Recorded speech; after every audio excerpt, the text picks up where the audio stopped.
Hello everyone, कैसे हैं आप लोग यार। बहुत बढ़िया होंगे और स्वस्थ होंगे, मस्त तरीके से पढ़ाई कर रहे होंगे। आज हम बात करने वाले हैं फंक्शंस के बारे में।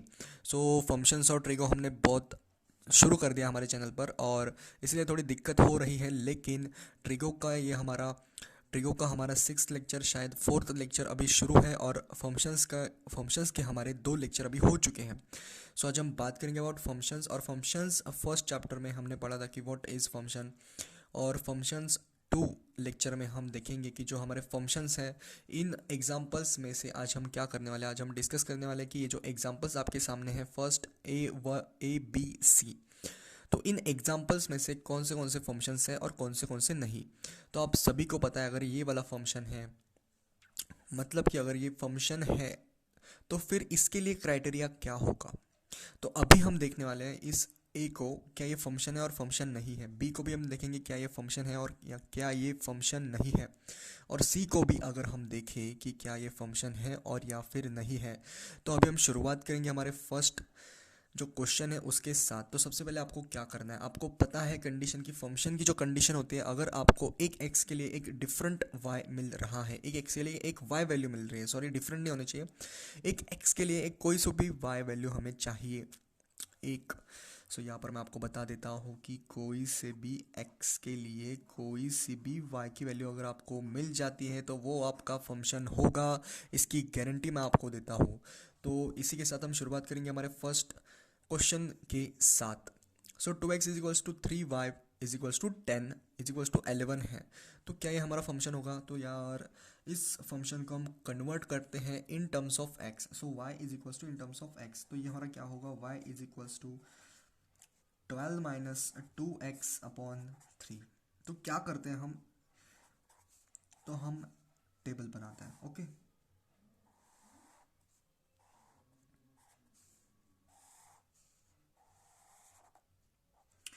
देखते हैं इस फंक्शन में हम इनपुट डालेंगे, ज़ीरो डालते हैं, देखते हैं ज़ीरो डालने के बाद क्या आता है। तो ज़ीरो डालने के बाद हमारा एक वैल्यू आएगी 3 4 12। ओके, एक काम करते हैं, वन डाल के देखते हैं। 12 - 2 विच इज़ नथिंग बट 10 10/3, मतलब वन डालने पर हमारा 10/3 वैल्यू आ रही है। और कुछ अलग वैल्यू डाल के देखते हैं, जैसे कि माइनस ऑफ वन डाल के देखते हैं। तो माइनस ऑफ माइनस प्लस, मतलब 14/3।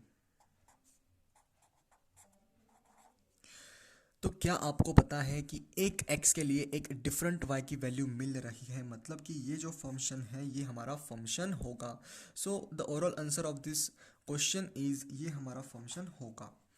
यहाँ पर देखते हैं, यहाँ पर y square x plus y square is equals to 9 है।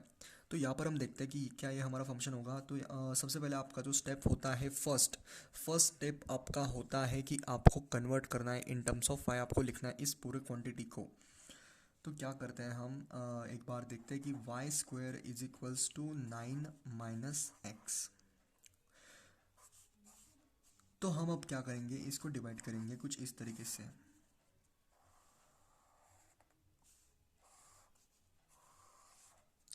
ओके, तो इनपुट डालते हैं हम। अगर एक बार ज़ीरो डालेंगे तो क्या मैं बोल सकता हूँ, अगर हम ज़ीरो डालेंगे तो यहाँ पर जो वैल्यू है y की वो आएगी +-3, क्योंकि यहाँ पर स्क्वायर है। तो अगर हम इसका रूट लेंगे तो यहाँ पर 9 का रूट कितना होता है, वो होता है +-3। एक बार +3 और एक बार -3, मतलब ज़ीरो डालने पर एक x के लिए दो डिफरेंट वैल्यूज़ ऑफ y आ चुके हैं, मतलब कि this is not a function. This is not a function, not a function. Okay, तो एक x के लिए हमें दो y की वैल्यू मिल रही है, तो this is not a function.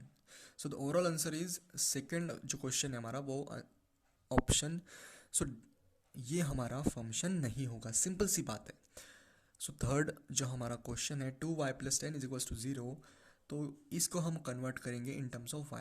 y is equals to 10 minus of 10/2, which is nothing but -5। क्या करते हैं हम, एक बार फिर से पेयरिंग करते हैं।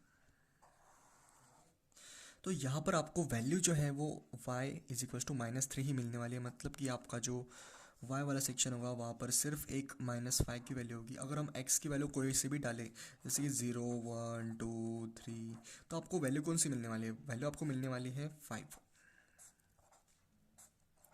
2 भी डालोगे तो यार कोई कौन सी वैल्यू मिलने वाली है आपको? आपको मिलने वाली है 5 -5। मतलब कि एक x के लिए एक कोई सी भी y की वैल्यू मिल रही है आपको। तो ऐसा थोड़ी बोला था हमने कि एक x के लिए सिर्फ मतलब -5 ही होना चाहिए, ऐसा थोड़ी बोला था। हमने बोला था कि एक x के लिए कोई से भी -5 मतलब कोई से भी वैल्यू चाहिए, एक x के लिए एक y की वैल्यू चाहिए। तो वो कोई सी भी हो सकती है, और इस फंक्शन को हम आगे पढ़ने वाले हैं। इस फंक्शन को हम मैनी वन फंक्शन बोलते हैं, मैनी वन। तो ये जो फंक्शन है हम आगे पढ़ने वाले हैं। 0 की मैपिंग -5 के साथ है, 1 की मैपिंग -5 के साथ है, 2 की मैपिंग भी -5 के साथ है। मतलब कि ये हमारा फंक्शन होगा बिकॉज एक x के लिए एक हमें y की वैल्यू मिल रही है। हमने ये नहीं बोला था कि एक x के लिए एक डिफरेंट y की वैल्यू चाहिए, हमने ये बोला था कि एक x के लिए एक y की वैल्यू चाहिए। वो रिपीट भी हो सकते हैं, वो इसके साथ भी हो सकती है वो वैल्यू, और वो इसके साथ भी हो सकती है। ओके, तो अगर आपको ये कॉन्सेप्ट समझ में आ चुका है और अगर आप ये क्वेश्चन सॉल्व कर पा रहे हो, तो इसी के साथ हम समाप्त करते हैं इस सेशन को। और फंक्शंस, आज हम फंक्शंस का ये शायद हमारा थर्ड लेक्चर होगा और हम आगे बढ़ने वाले हैं। हम फंक्शंस डेप्थ में पढ़ने वाले हैं, इसलिए हमने ये क्वेश्चंस किए। तो इसी के साथ हम समाप्त करते हैं इस वीडियो को, और तब तक के लिए आगे बढ़ते रहिए। All the very best.